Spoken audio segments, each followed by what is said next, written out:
హరీష్ రావు గారు తెలంగాణ ప్రజలను తప్పుతో పట్టియాలే, ఇరిగేషన్ నాకంటే ఎక్కువ ఎవరికి తెలియదు, ఎవరికి టీఎంసీ లేదో తెలియదు, క్యూసెక్ లేదో తెలియదు, కృష్ణా జలాలు మనకెంత వాటా రావాల్సింది ఉండే, మనకి ఎంత వచ్చింది ఎవరికి తెలియదు కదా, ఏదంటే అది మాట్లాడదాం ఇష్టానుసారంగా, ప్రజల్ని తప్పుదో పట్టించుడే. ఏమైనా ద్రోహి, ఇప్పుడు జలద్రోహి రేవంత్ రెడ్డి గారు, చంద్రబాబు నాయుడు గారు చెప్పింది చేస్తుండు అని చెప్పి ఏదో వేగ్గా ప్రచారం చేసేస్తే అయిపోతుంది. దాంతో ఇంకా మనము మళ్ళా తెలంగాణ సెంటిమెంట్ను రేకెత్తించవచ్చు, మళ్ళీ మనం అధికారంలోకి రావచ్చు అనే భ్రమలా నువ్వు బతుకుతున్నావు హరీష్ రావు గారు. నేను రెండే ముక్కలలో చెప్తా, మీకు ఏ రోజు కూడా కృష్ణా జలాల పైన కానీ దక్షిణ తెలంగాణ మీద కానీ ప్రేమ లేదు. కాంగ్రెస్ హయాంలో రాజశేఖర రెడ్డి గారు ఉన్నప్పుడు తీసుకున్నటువంటి ప్రాజెక్టులను దక్షిణ తెలంగాణ కృష్ణా జలాలను కంప్లీట్ చేయాలన్న ఆలోచన లేదు.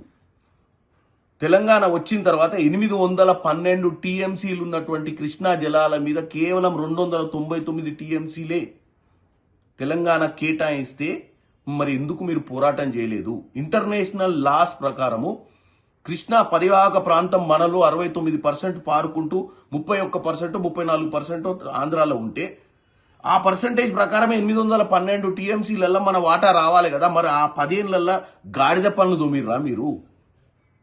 పోనీ 299 టీఎంసీలే కేటాయిస్తే కృష్ణా జలాల మీద మీరు ఈ ప్రాజెక్టులను కంప్లీట్ చేయకుండా, ఎందుకంటే అవి కంప్లీట్ చేస్తే కమిషన్లు రావు, పాత కాంట్రాక్టర్లే ఉంటారని చెప్పి కొత్తగా తుమ్మిడట్టి దగ్గర కూడా గోదావరిలో కాదని కాళేశ్వరంలో గట్టి కొత్త ప్రాజెక్ట్ 1,00,000 కోట్ల పైచీలు ఖర్చు పెట్టింది కేవలం కమిషన్ల కోసమే కదా.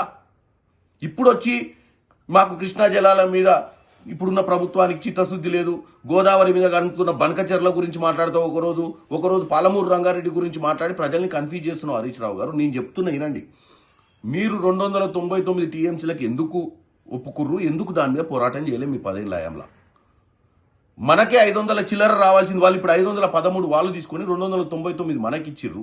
రివర్స్ మనకు రావాలి 513 ఇంటర్నేషనల్ వాటర్ లాస్ ప్రకారం. కానీ మీరు ఈ రోజు పోరాటం చేయలేదు. ఇప్పుడు వచ్చి పాలమూరు రంగారెడ్డి గురించి మాట్లాడతారు, లేదా బనకచెర్ల గురించి మాట్లాడతారు. బనకచెర్ల గురించి ఆల్రెడీ ఉత్తమ్ కుమార్ రెడ్డి గారు పదే చెప్తున్నారు. డిసెంబర్ 25వ తారీఖు నాడే ఒక ఫైల్ చేసిర్రు, రిట్ పిటిషన్. ఇది కూడా చర్చకు ఎప్పుడు వస్తుంది? సుప్రీంకోర్టులో సోమవారం 5వ తారీఖు నాడు చర్చ కూడా ఉంది. కానీ మీరు ఏమంటారు? వీళ్ళకి బనకచెర్ల మీద చిత్తశుద్ధి లేదు. ఆ రేవంత్ రెడ్డి గారు చంద్రబాబు నాయుడు గారి మాటలు విని చంద్రబాబు నాయుడు గారికి వాళ్ళ గురువు గారికి ఏదో చేస్తుండని చెప్పి ఉట్టిగా సెంటిమెంట్ రేకెత్తిచ్చినట్టు మాట్లాడుతున్నావు.